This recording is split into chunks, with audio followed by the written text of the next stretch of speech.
At tapos ang kakaharapin mo, kumpleto ang kanyang pagkasuot ng kanyang kalasag. Haharapin mo ang isang higante sa iyong kamusmusan. Ang sabi ni David, sa kanya nandyan lahat ang sa tingin ng taong kalakasan. Pero ang nasa akin, ang kapangyarihan ng mahal na Panginoon. At ano nangyari? Ginapi niya si Goliath at kinilala siya. Dito sa atin, ibang klase. Pinakilala ng ating kagalang-galang na mahal na pastor na totoong Diyos ang ating pinaglilingkuran. Pero anong ginawa ng mga tao dito sa sanglibutan? Hindi mo lang nagsabi, totoong meron pala silang Diyos, totoo palang ganyan. Wala. Alam nyo, si Presidente Estrada lang nga nagsabi, truly prayer works. Una, hindi siya naniniwala. Dahil dati, sinasabi ng ating kagalang-galang na mahal na pastor, dahil sa kanyang pangunguna, ay may lalagay ang ating lugar sa kapahamakan. Pero pinahintulot na mahal na Panginoon siya ay maging presidente.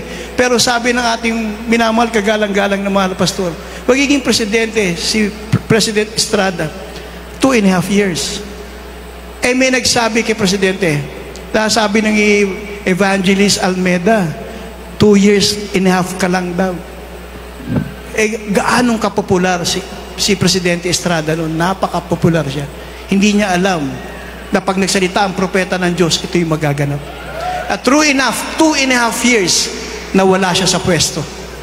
At pero bago nun, ang sabi, nagpatawag pa sila sa Polk Street na sabi, tawagan ang Jesus Miracle Crusade. Gusto ko magpa-pray over muna sa kanila bago siya lumabas. Mga buhay na saksi po ang ating mga preachers. Nagpunta po sila sa lugar ng Polk Street, pinandanginan si Presidente Erap. Mga minamahal, alam nyo, nagtataka ako, basta sa kapurihan ng mahal na Panginoon, parang ang sanglibutan, bingi, pipi, o bulag. Pero sa kalaswaan, sa mga bagay na walang katuturan, sa mga bagay na walang pakinabang, ang kaligtasan, dyan, number 1 sila sa news, number 1 sila sa pelikula, number 1 sila sa lahat ng mga produkto, kung ano-ano. Pero pagkabanalan at kabutihan, pagluluwalhati sa mahal na Panginoon, parang hindi nila nakikita. Dahil bulag nga sila sa kadilimang binibigay ng sanglibutan ito. Pero tayo, mga minamahal, na binigyan ng liwanag sa salita, sa pangangalaga ng ating mga magulang sa mahal na Panginoon, pinagpala tayo, mga minamahal. At meron tayo kapangyarihan na tumawag sa ating pinakamamahal na Panginoon para magkaroon tayo ng kumpletong kaligtasan. At sabi nga dito, mga minamahal, ba tayo pinag-iingat ng mahal na Panginoon? Dahil pag hindi mo binigyang kahalagahan, ang katapatan, ang kaalaman, ang kapangyarihan, at ang presensya ng mahal na Panginoon, at ikaw ay mapahamak. Pag sinabi naman natin, ano mangyayari sa akin? Di patay, libing, tapos ng ganun. Yun ang sinasabi sa kanila. Enjoy life because you live once. I-enjoy mo yung buhay mo kasi minsan ka lang mabuhay. Yan ang sinasabi ng sanlibutan. Pero sa pulpitong to, na sinabi na ating mga minamahal na mga magulang sa mahal na Panginoon, mabubuhay ka ng isa nga dito sa lupa. Kasi may katapusan sa lupa. Pero mabubuhay ka ng walang hanggan pag sa pangalawang buhay. Kaya pinag-iingatan tayo ng ating mga magulang sa mahal na Panginoon. Kasi kung hindi mo susundin ang kalooban ng mahal na Panginoon, ito ang tanong, saan ka pupunta? Saan buhay ang gusto mong gawin? Kaya nga sabi nga rito sa Hebrews 9:27, as it is appointed unto man once to die, but after this the judgment. That is why our loving God was telling everyone to accept our dearest Jesus as their personal Savior, the King of Kings, the Lord of Lords, the loving God that gives us life. Yun ang sabi ng mahal na Panginoon, you must be born again. Yung born again, yung sinasabing, pag ikaw ay binatismuhan, nagbago ka na. Yung pag ikaw ay binautismuhan, tinanggap mo, mahal na Panginoon, at binautismuhan ka na, umpisa pa lamang. Yan ang ng buhay ng isang Kristiyano. Kaya nga pag ikaw inahon sa tubig, ang lumang ikaw alaala lang ang naiwan sa tubig na yan. At isa yung pag-ahon, yan ang umpisa ng iyong paglalakbay to work out for your own salvation. Tatrabahuhin natin ang ating kaligtasan. Kaya nga dapat tayo, hindi tayo maging mangmang. Dapat tayo magkaroon ng kaalaman. Dapat tayo mabuhay tayo sa salita ng mahal na Panginoon. Dapat tayo, well-versed tayo sa salita ng mahal na Panginoon. Hindi tayo pwedeng lukuhin, hindi tayo pwedeng ayayahan. Hindi pwede tayo maging yung pabanjing-banjing lang o walang kapangyarihan.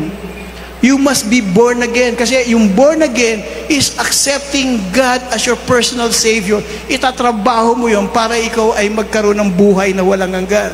Hanggat hindi nabubuhay sa inyo, you have to work out your own salvation. Tuloy-tuloy yan ang pagtatrabaho mo hanggat sa iyo ang 9 fruit of the Holy Spirit. Pag nakuha mo na at nasa sa iyo, that is the full character of our loving God. Pag nasa sayo ang 9 fruit of the Holy Spirit, doon ang tinatawag ng dating ikaw ay hindi na ikaw. Ikaw ay bagong nilalang. Dahil hindi na ikaw ang nabubuhay sa'yo, hindi na ang iyong laman ang nabubuhay sa'yo, kundi ang Espiritu ng ating pinakamamahal na Panginoon. Ang sasabihin ba ng iba dyan, totoo ba napapatawarin ka ng mahal na Panginoon kung ikaw ay nagkasala? Huwag po ako sasagot. Sabihin natin, ang banal na kasulatan pa rin ang sasagot. Anong sabi ng mahal na Panginoon sa 1 John 1:9? If we confess our sins, God is faithful and just to forgive us our sins and to cleanse us from all unrighteousness. Pero sabi rito, kung ikukumpisal mo ang iyong mga kasalanan, aadmitin mo. Kasi hindi ka naman pwedeng magkumpisal, hindi ka naman magsabi ng mga bagay kung hindi mo talagang gustong ilahad. Tulad pag sinasabi, pag may nag-anyaya sa'yo, oh Brad, samahan mo ako, kain tayo. Para gusto mo maging makatotohanan ka, sabi mo, Brad, sorry pero may ko-confess ako sa'yo. Pare, Brad, wala akong pera. Wala akong Sinasabi mo kagad kasi truthful ka. Hindi ko alam ang gagawin dyan, turuan mo ko Yung papasukin natin, hindi ko alam yan, turuan mo ko We should be honest. Kaya nga sabi, if we confess, kung lalahad mo ang iyong mga kasalanan bilang tao, sa lahat-lahat na may mga kasalanan o kahinaan pa. Ngayon ang panahon para hingin natin ang kapatawaran sa mahal na Panginoon. Ang sabi nga rito sa John 10:20, rejoice that your name are written in the books of life. Yung pala ang target natin. Yung tayo'y mag-confess sa mahal na Panginoon na tayo makasalanan at mapatawad tayo. Kasi sabi nga ng mga iba, di ba tanda ng isang totoong Kristiyano, pag ikaw ay nagpatong ng kamay sa may karamdaman, papagalingin. Ang sinasabi rito, pinapatong mo, nananalangin ka. Pero sa unang panalangin natin kagalang-galang na mahal na pastor, ang dinidinig ng mahal na Panginoon ang panalangin ng tao ng Diyos. Kaya, tapos, nanalangin ako, pinagaling yung pinanalangin ko. Ngayon ikaw, nagkaroon ka na ng pride. O sino pa magpapalehans dyan? Ang nangyayari, kaya nga sabi ng mahal na Panginoon, sino ka? Ang sasagot ng mahal na Panginoon, Lord, ako yung nagpapalayas ng mga masasamang espiritu, nagpapagaling sa mga karamdaman pag pinapatong ko aking kamay. Ano sabi ng mahal na Panginoon? Umalis ka sa aking harapan, hindi kita kilala, ikaw tagagawa ng katampalasanan. Kasi God knows everything. Sabi nga, alam ng mahal na Panginoon kung sino. Kaya sabi nga dito, minsan, tuwan-tuwa tayo pag nakakaramdam tayo. Kanina talagang gumuguling ang presensya ng mahal na Panginoon dito. Talagang makikita natin ang presensya ng mahal na Panginoon. Sana yung presensya ng mahal na Panginoon dala-dala natin hanggang sa ating bahay, hanggang sa ating everyday life. Imagine, kahit magkaroon tayo rito, sabihin natin 16 hours na tayo narito, meron pa rin tayong 8 hours out of the 24 hours a day. Saan nyo gagamitin yung 8 oras na yun? Sa araw-araw, pag walang gawain, 24 hours na sa inyong kamay.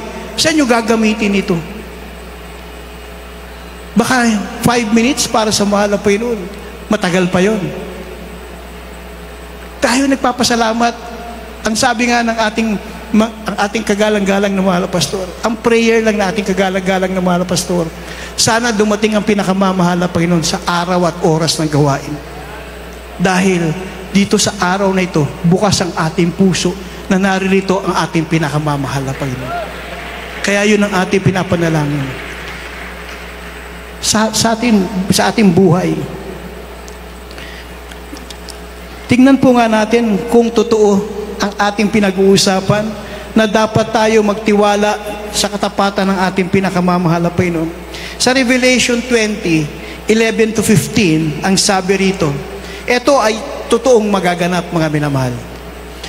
Kaya kung talagang mahal nyo, mahal na Panginoon, pakinggan nyo ang talatang ito at totoong magaganap ito. Sabi rito sa Revelation 20 verse 11 to 15, and I saw a great white throne, and in him that sat on it, from whose face the earth and the heaven fled away, and there was found no place for them.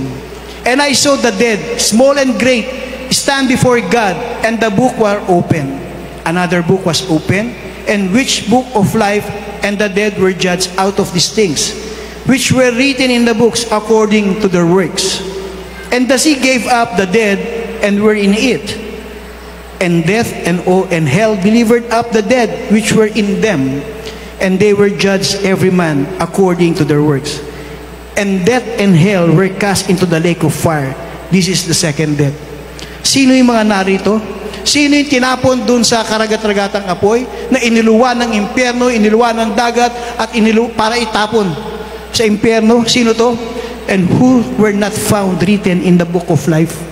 Ito ang hindi mga nakasulat na pangalan sa aklat ng buhay. Kung tatanungin tayo, sa tingin mo ba ang pangalan mo ay nakasulat sa aklat ng buhay?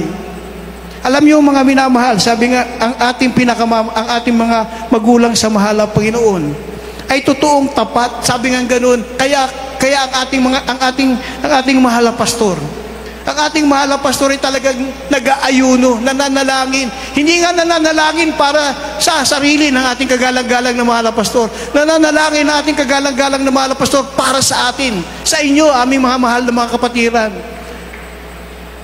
Nung bago-bago pa lang ako sa pastoral house, natatapos po ang aming evening prayer, mga 10 o'clock hanggang mga 11 o'clock ng gabi. Ang ating kagalang-galang na mahal na pastor, pagkatapos namin sa prayer, sa baba, aakyat po yun sa kanyang silid. Yung silid po ng ating minamahal kagalang-galang na mahal na pastor, walang kama. Rocking chair lang po. Dahil hindi natutulog ng payapang tulog ang ating kagalang-galang na mahal na pastor, dahil meron siyang covenant, meron siyang kapagkasundo sa mahal na Panginoon, na sa mga panalangin dinggin ng mahal na Panginoon ng kanyang panalangin para sa mga mahal na mga kapatiran. Tinanong ko kinabukasan pa, alas 4 na ng madaling araw, naririnig ko pa po kayo nagpupuri. Bakit hindi po kayo natutulog? Paano ako matutulog? Sa mga panahong yun, may umuuwi pang mga kapatiran. Gusto ko mapag-ingatan sila sa kanilang paglakad, sa kanilang sasakyan, sa kanilang pag-uwi, sa kanilang mga dadaanan. Sabi ko, maga pa lang, maririnig mo, tuloy-tuloy pa rin. Sabi ko, dearest pa, napakaaga po. Paano naman yung papasok? Alam nyo, walang dahilan sa ating magulang sa mahal na Panginoon na para sabihin mo magpahinga ka. Ang sabi ng ating kagalang-galang na mahal na pastor, ang pagpapahinga ay sa piling ng ating pinakamamahal na Panginoon. Kasi nga, ang buhay natin dito pangsamantala lamang. Kung ibibigay mo karangyaan, ang comfort zone mo, ang komportasyon sa iyong sarili, lahat yan kukunin mo na lang at wala kang ibibigay sa mahal na Panginoon. Kahit pupungas-pungas ka, kailangan ka magpuri ka. Kahit sabihin mo nagugutom ka, kailangan mag-ayuno ka. Hindi para sa iyong katawan, para maluwalhati natin ang ating pinakamamahal na Panginoon. Yan ay kapangyarihan, sinasabi. Nung may nagtanong sa mahal na Panginoon, mahal na Panginoon, ba't hindi namin mapalaya sa mga masasamang espiritu ng mga sa taong ito? Because wala, sabi ng mahal na Panginoon, dahil wala kayong ayuno at pananalangin. No prayer and fasting, kaya hindi sumusunod sa inyo ang masasamang espiritu. Ang mahal na Panginoon tumatawag sa bawat isa sa inyo. Hindi para kayo magkaroon ng kalugihan. Binibigyan kayo ng pagkakataon ng mahal na Panginoon kumilala sa totoong Diyos. Hindi sa mga pinakikilala ng tao. Hindi ganyan ang atin. Kaya nga sabi nga, palagi natin saya sa atin ang ating pinakamamahal na Panginoon Jesus. Ano sabi ng mahal na Panginoon? Sa Salmo Sa Psalms 23:6, ano sabi ng mahal na Panginoon? Para patunayan lang sa inyo na totoong tapat ang ating pinakamamahal na Panginoon. Ang sabi niya, tunay na ang kabutihan at kaawaan ay sumusunod sa akin sa lahat ng aking mga kaarawan ng aking buhay, at ako'y tatahan sa bahay ng Panginoon magpakailan pa man. Anong sabi? Surely goodness and mercy shall follow all the days of your life. Ang susunod sa iyo, kabutihan at habag ng mahal na Panginoon. Hindi susunod sa iyo holdupper, hindi susunod sa iyo rapist, hindi susunod sa iyo magnanakaw. Ang susunod sa iyo, surely goodness and mercy shall follow all the days of your life.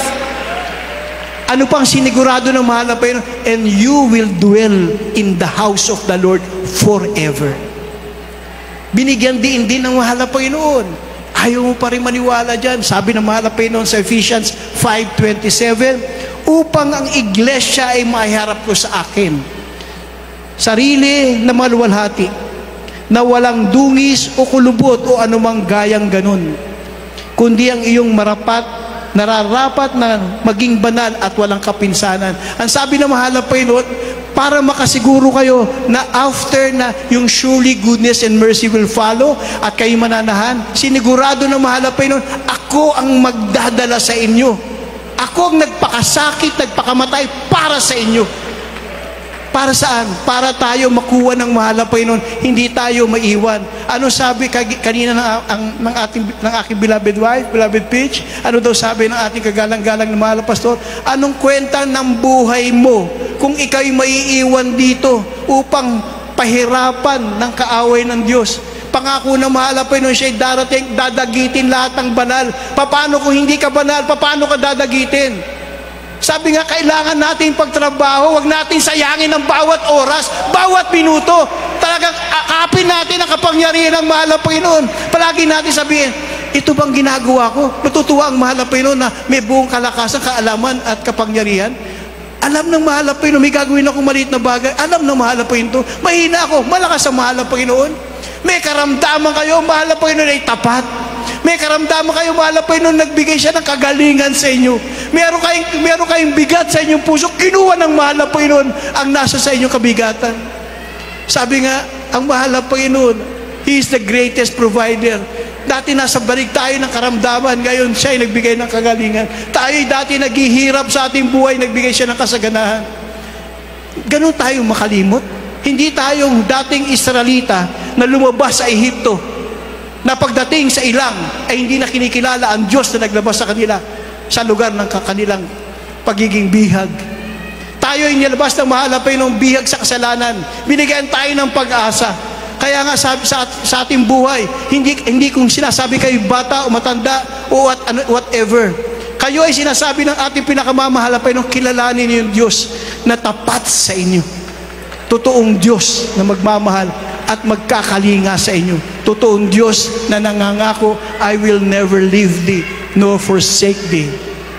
Buhay ang ating pinakamamahal na Panginoon. Awitan po natin ang ating pinakamamahal na Panginoon.